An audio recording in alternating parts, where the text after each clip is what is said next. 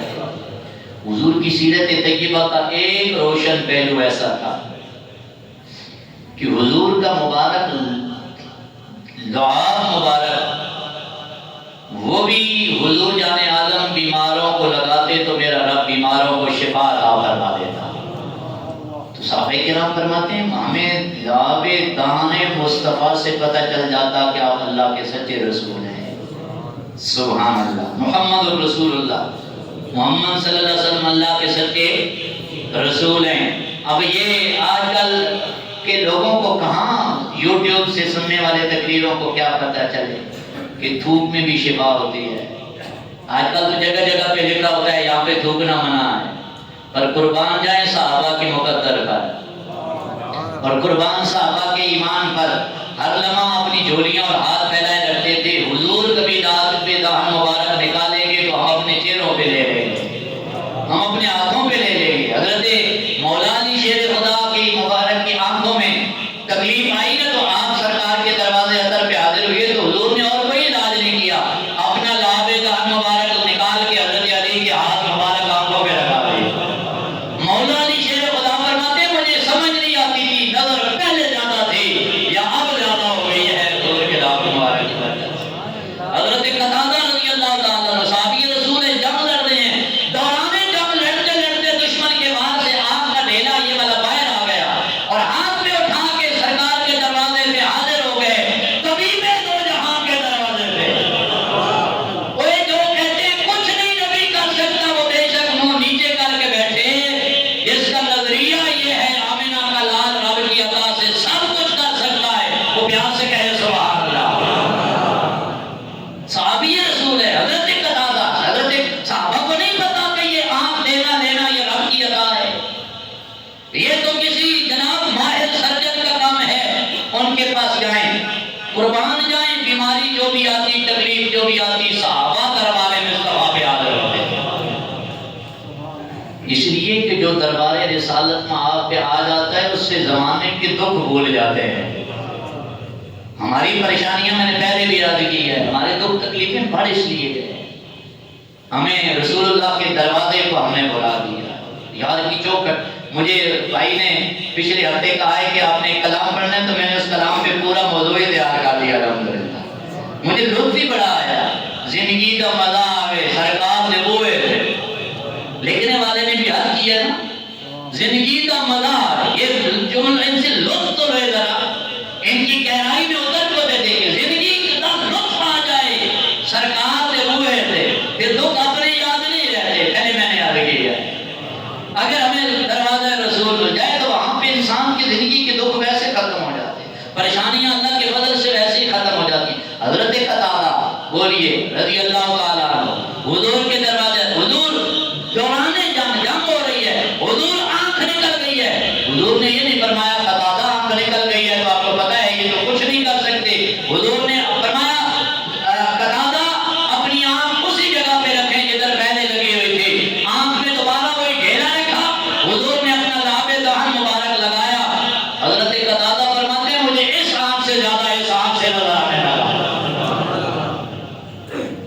سبحان اللہ. میرے رسول پاک اور یہ صلی اللہ علیہ یہ جو دم درود والا سلسلہ ہے نا یہ ہم نے اپنے پاس سے نہیں نکالا. یہ وہی طریقہ کار ہے جو صحابہ دربار رسالت وہاں سے لیتے رہے ہیں. یہ بھی ایک سیرت کا پہلو ہے میرے رسول پاک صلی اللہ علیہ وآلہ وسلم. بہرحال میرے کریم آقا صلی اللہ تعالیٰ علیہ وسلم کی زندگیاں پڑھ کے دیکھیں.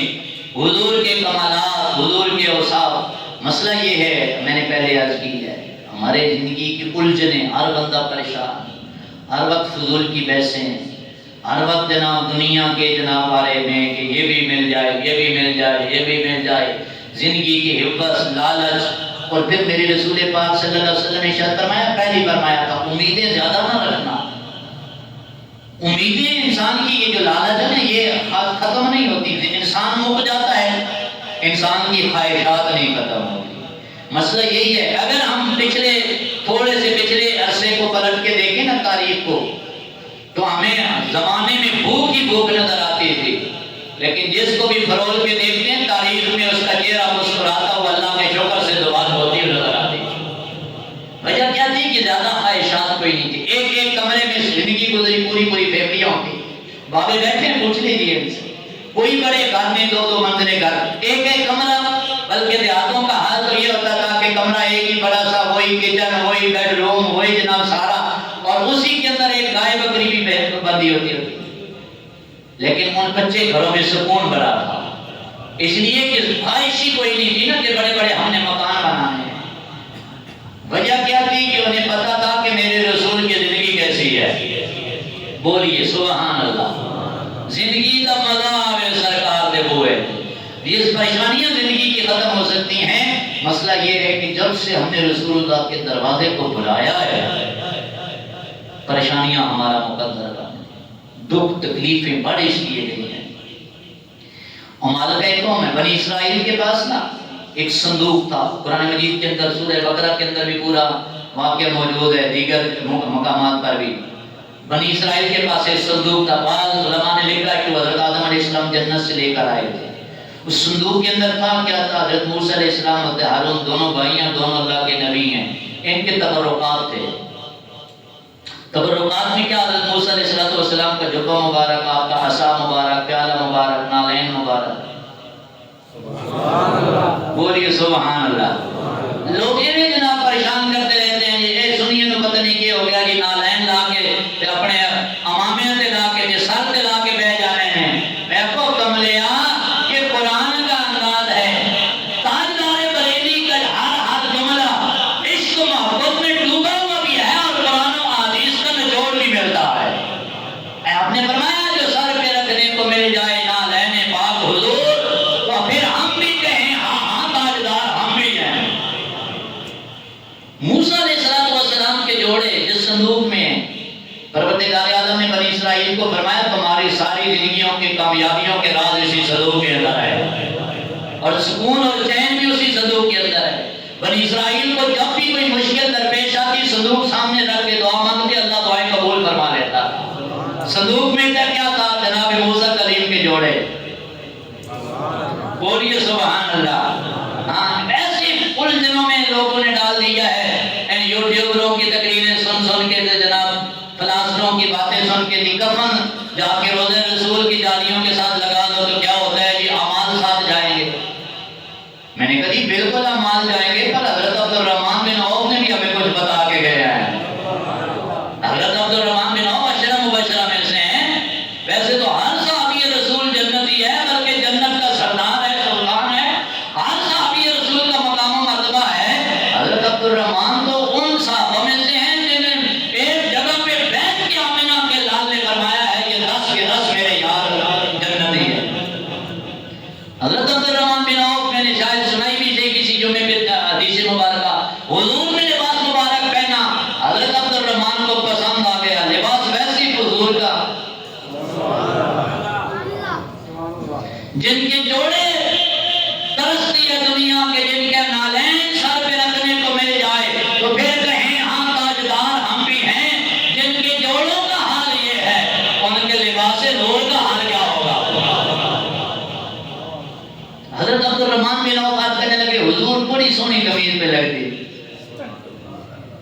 سرکار فرمایا تمہیں پسند آ گئی؟ جی یا رسول اللہ پسند آ گئی۔ حضور پسند ہی نہیں آ گئی، کرم نہیں فرماتے، یہ مجھے ہی نہیں عطا فرما دیتے۔ میرے حضور تشریف لے گئے، اندر واپس آئے تو قمیض مبارک اتار کے حضرت عبد الرحمن بن عوف کو، صحابہ کہنے لگے عبد الرحمن سرکار کو اتنی حسین لگی تھی قمیض، تم نے اتروا لی؟ کہا پتہ مجھے بھی ہے، میں نے اس لیے نہیں کہ کوئی قمیض بڑی جناب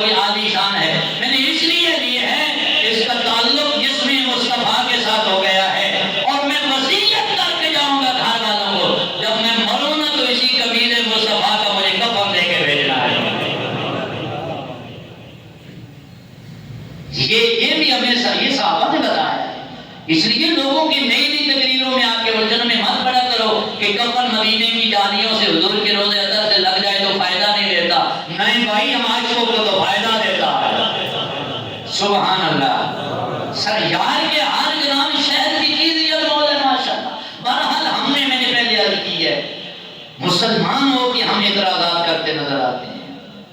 تو بنی اسرائیل کے پاس وہ صندوق تھا، ان سے برکتیں ہوتی تھی۔ قوم مالکہ نے بنی اسرائیل کے ساتھ مقابلہ ہوا تو وہ صندوق ان سے لے لیا، زبردستی قبضہ کر لیا۔ انہیں پتہ چلا تھا کہ بنی اسرائیل کے پاس صندوق ہے، یہ جو دعا مانگتے ہیں اس کی وجہ سے قبول ہو جاتی ہے، ان سے صندوق ہی لے لیں تاکہ ان کو کوئی فتح ملے ہی نہیں۔ صندوق اٹھا کے لے گئے، جب جا کے صندوق کھولا نا، وہ سمجھتے ہیں شاید اس میں بڑا کوئی سونا ہیرے جواہرات۔ صندوق کھولا تو بیچ میں حضرت موسیٰ کلیم کے جوڑے، نہیں سمجھے، انہوں نے صندوق اٹھایا اور روڑی کے ڈھیر میں ڈال دیا، کوڑے پہ جا کے۔ اس صندوق کی بے حرمتی کی نا تو پوری قوم عمالقہ کے اندر بیماریاں پھیل گئی، ہر گھر میں دکھ، ہر گھر میں پریشانیاں، بیماریاں، دکھ ہی دکھ۔ انہیں کسی دانا بندے نے بتایا یہ بیماریاں کسی اور وجہ سے نہیں ہیں، تم نے اس صندوق کی بے حرمتی کی ہے۔ وہ صندوق اٹھاؤ، انہوں نے صندوق اٹھایا اور کہا واپس دے کے آؤ بنی اسرائیل کو۔ بعض جگہ پہ آتا ہے کہ انہوں نے ایک جگہ تیار کی، اس جگہ پہ رکھا، بعض جگہ پہ آتا ہے کہ کسی فرشتوں نے اس صندوق کو اٹھا کے لے آئے تھے، واپس بنی اسرائیل کو مل گیا۔ تو بہرحال جس مقصد کے لیے میں نے بات، ایک صندوق کی بے حرمتی کرے قوم عمالقہ تو پوری قوم پہ بیماریوں کا عذاب آ جائے۔ تو مجھے بتاؤ جو سارے نبیوں کے سلطان کا دروازہ مسلمان چھوڑ دیں، پریشانیاں آئیں گی کہ نہیں، دکھ آئیں گے کہ نہیں، تکلیفیں آئیں گی کہ نہیں؟ اس لیے میرے بھائی، اور کوئی زمانے کی پریشانیوں کی وجہ نہیں ہے، کوئی معیشت کی پریشانی نہیں ہے، کوئی معاملات، پڑھائیاں پہلے سے زیادہ ہو گئی ہیں، تعلیمیں پہلے سے زیادہ ہو گئی ہیں۔ وجہ کیا ہے کہ ہم نے رسول اللہ کے دروازے کو چھوڑ دیا۔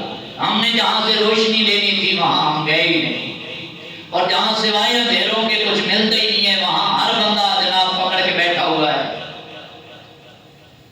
انگریزی ہم نے ضرور پڑھے، میں کہتا ہوں کہ جناب گولڈ میڈلسٹ بنے، لیکن غیروں کی زبان پڑھ کر اس پہ ناز کرنا کہ ہم نے گولڈ میڈلسٹ بن گئے ہوں، اور پڑھا اتنا بھی نہ ہو کہ ماں کا جنازہ پڑھ سکے، علم اتنا بھی نہ ہو کہ بوڑھے بابا فوت ہو جائے تو اس کا جنازہ پڑھ سکے، جس نے گولڈ میڈلسٹ بنوایا ہے۔ تو یہ مجھے بتاؤ، یہ تعلیم ہے یا جہالت ہے؟ اس لیے تعلیم ضرور حاصل کرو، سائنس، ٹیکنالوجی، ہر دنیا میں کامیابیاں، ترقیاں، لیکن ایک بات پلے باندھ لینا، غیروں کی زبانوں پہ ناز اور فخر کر کے ہمیں کامیابیاں نہیں ملیں گی۔ اس زمانے کو جب بھی عروج ملے گا وہ دروازہ مصطفیٰ پکڑنے سے پڑے گا، اس کے بغیر زندگی کی کامیابیاں نہیں مل سکتی، مسلمانوں کو نہیں مل پاتی، یہ جتنا مرضی بھاگ لیں۔ اس لیے ہم کہتے ہیں ٹرمپ کے تلوے چاٹنے سے زمانے کی کامیابیاں نہیں ملیں گی، مصطفیٰ کے قدم چومنے سے زمانے کی کامیابیاں ملیں گی۔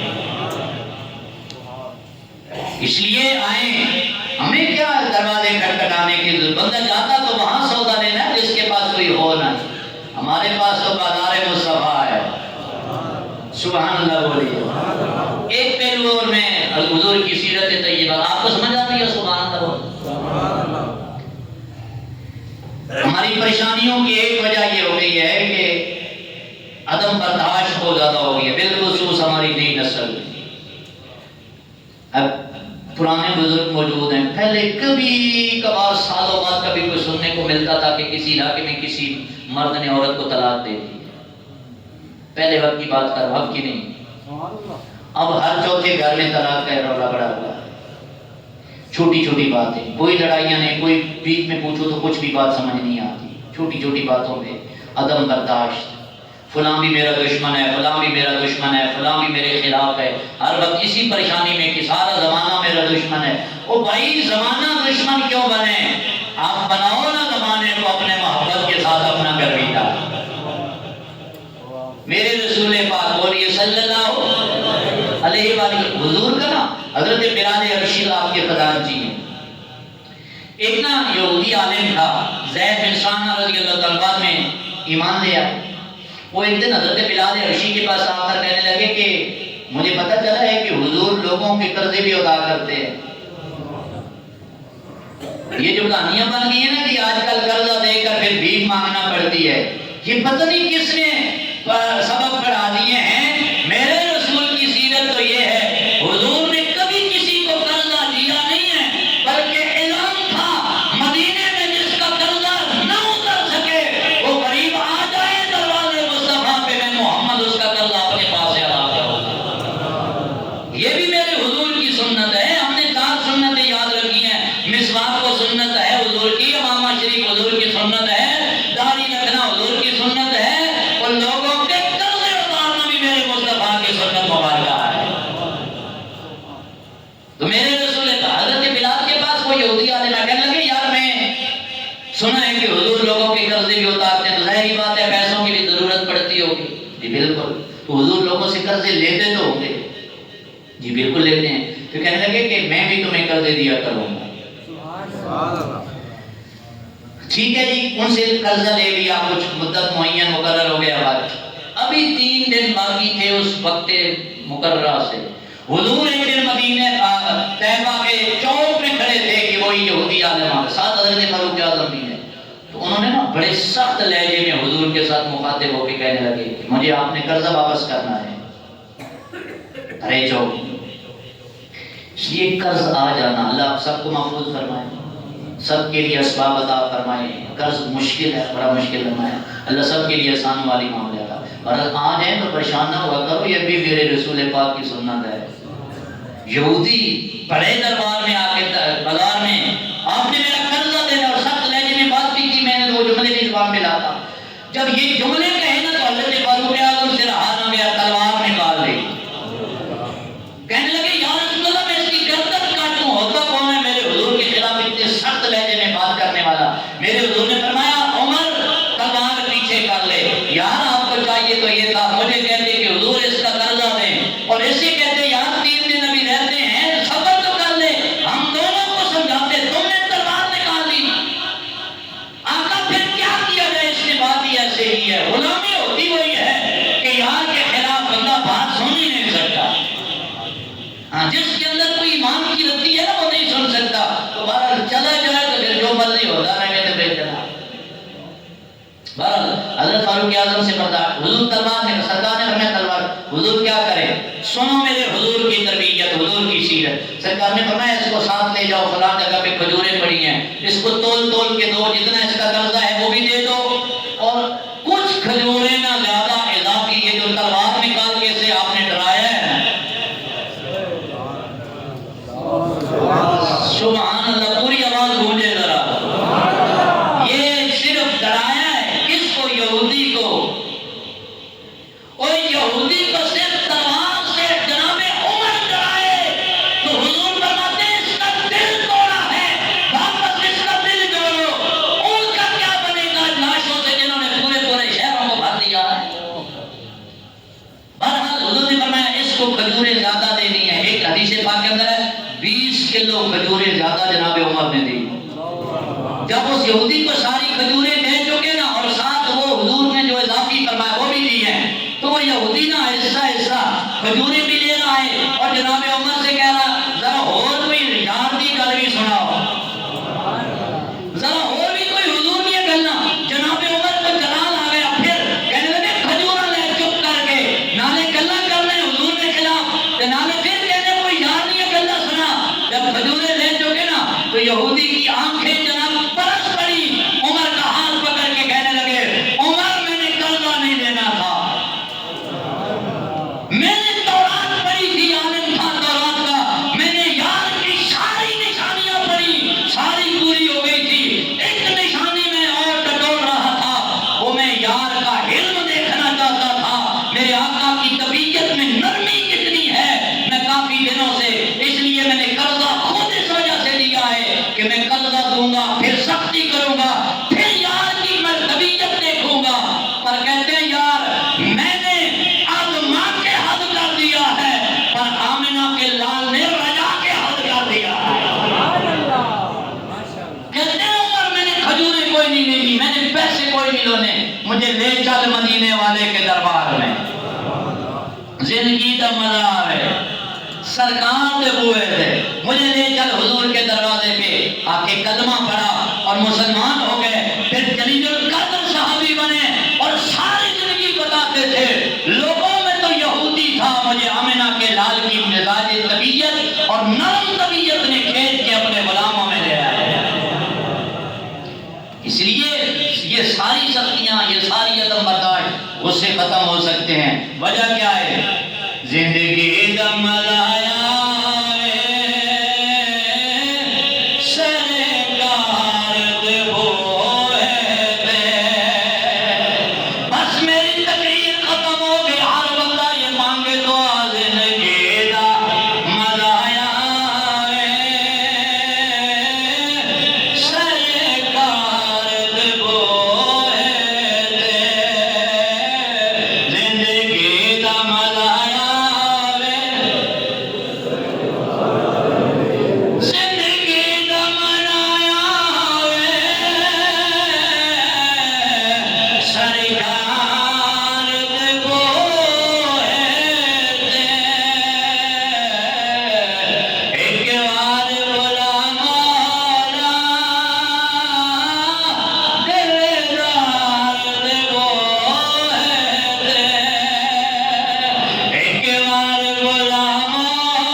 پروردگار عالم کی بارگاہ میں دعا ہے، مالک و مولا ہمارا جینا مرنا دربار رسول پاک سے مقرر فرمائے۔